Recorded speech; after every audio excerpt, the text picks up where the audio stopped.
Hey YouTube, it's XXX Yanks XXX27. I'm doing an airsoft review on my USP 45 airsoft gun. It comes with a laser. I'll show you how good it is.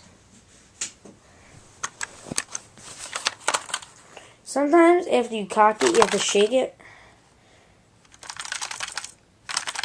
Like that.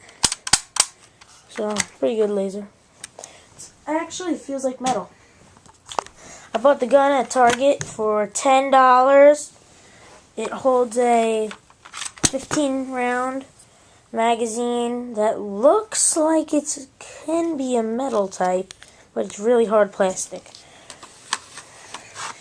But I think the people that made this gun could do a better job because it looks like really bad.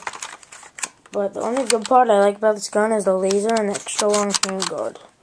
The sights are too small. This looks like it's going to pop off and break. So it's a really bad gun, but I use it a lot, so I'll probably worn it out too. So